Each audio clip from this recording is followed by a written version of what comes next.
नमस्कार, आप देख रहे हैं सिटी पोस्ट लाइव और आपके साथ मैं हूं अंजलि राव। पासवान परिवार में संपत्ति को लेकर घमासान मच गया है। चिराग पासवान के जीजा और सांसद अरुण भारती ने पशुपति पारस और प्रिंस पासवान पर आरोप लगाया है कि वे चिराग की मां को संपत्ति से बेदखल करना चाहते हैं। इसी के साथ साथ आपको बता दें कि लोजपा रामविलास के प्रवक्ता राजेश भट्ट ने भी पशुपति पारस और प्रिंस राज पर हमला बोलते हुए कहा कि चाचा भतीजा कई मामलों में दोषी हैं और उनकी बेनामी संपत्ति जब्त की जाएगी। अब ये देखना होगा कि ये विवाद किस दिशा में जाता है, लेकिन इसके साथ साथ क्या कुछ कहते नजर आ रहे हैं यहाँ पर राजेश भट्ट, आप खुद देखिए वो वीडियो। लेकर चिराग पासवान की अरुण भारती ने प्रेस कॉन्फ्रेंस किया था और उनकी संपत्ति पशुपति पारस की संपत्ति की जांच करने की मांग की थी, लेकिन प्रिंस पासवान ने भी बहुत आरोप चिराग पे लगाए हैं। क्या कहेंगे?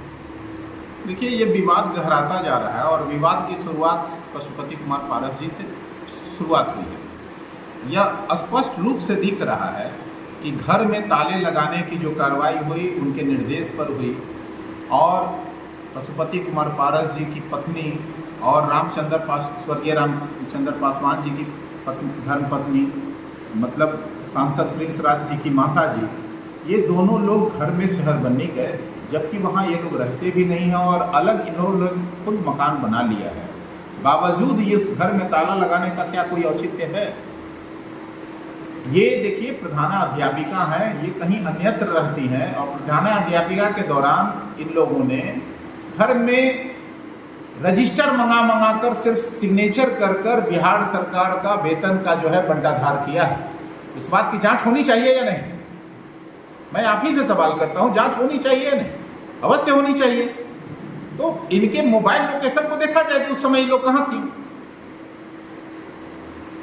पार्टी के राष्ट्रीय अध्यक्ष आदरणीय श्री चिराग पासवान जी भी इसकी जांच की मांग की है। प्रदेश के मुख्यमंत्री जी से लगातार चिराग जी ने ट्वीट करके इस बात की मांग की है कि इस बात की जांच होनी चाहिए कि एक प्रधानाध्यापिका के पद पर रहते हुए बिना स्कूल गए वेतन उठाना क्या वाजिब है, और अगर हुआ है तो इसकी जांच होनी चाहिए, नहीं है तो इनका दोहरा चरित्र देखिए नजर आता है। पशुपति कुमार पारस जी एक तरफ कहते हैं हमारे भगवान हैं, श्रद्धेय रामविलास पासवान जी के रहमो करम पर ये सांसद बने, विधायक बने, केंद्रीय मंत्री बने, और उसी भगवान के साथ आपने धोखा कर दिया। उनके जस्ट मरते ही आप लोगों ने जो है उस भगवान के टोटल परिवार को छद्म राजनीतिक स्वार्थ के लिए जो है छोड़ दिया, पार्टी को तोड़ दिया, परिवार को अलग कर दिया, भगवान के साथ छल किया आपने। बेहद गंभीर मामला है। पशुपति कुमार पारस जी का यह दोहरा चरित्र जो है पूरे बिहार की जनता देख रही है।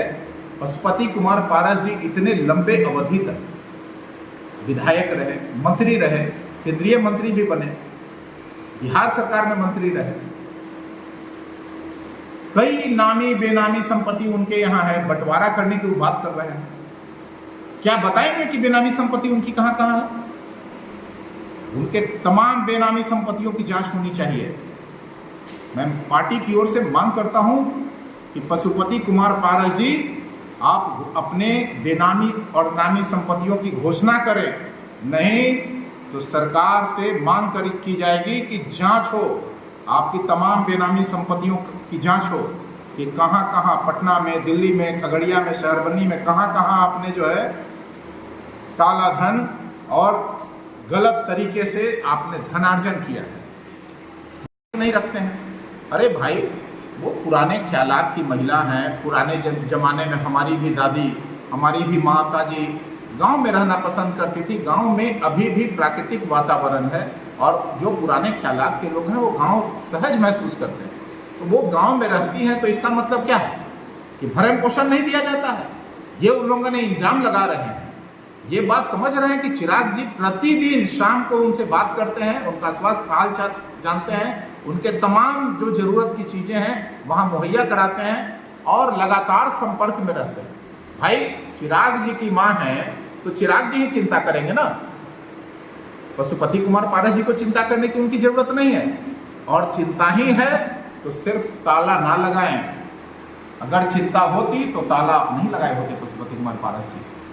यह दिखता है कि आपने कहीं ना कहीं धोखा किया है और कल एक बयान देखा हमने कि प्रिंस राज जी अब बोलने लगे हैं।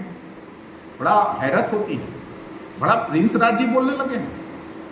आज तक कभी बयान देते, कभी बड़ा प्रेस कॉन्फ्रेंस करते प्रिंस राज जी को हमने तो नहीं देखा। अरे भाई, मैगी बनाना जानते हैं, बोलने कब से? मामले की जांच होगी प्रिंस राज जी, बहुत दिनों से मामले दबे हुए हैं, कई मामलों की जांच होगी। ईंट का जवाब कहते हैं पत्थर से देते हैं, हम पत्थर से ईंट का जवाब नहीं देंगे। कानून आपकी जो है खिदमत करेगी बहुत जल्द। प्रिंस राज जी कहते हैं कि 2020 में एनडीए में लड़ने का फैसला उनका था। अरे भाई, मैं गवाह हूं, मैं उस प्रेस कॉन्फ्रेंस में था, पहले प्रेस कॉन्फ्रेंस में, जब चुनाव के बाद पहला प्रेस कॉन्फ्रेंस रखा गया था, मैं भी उस मंच पे साझा कर रहा था और प्रिंस राज जी हमारे साथ थे। कई जनसभाओं को माननीय राष्ट्रीय अध्यक्ष चिराग पासवान जी के साथ उन्होंने संबोधित करने का भी काम किया है।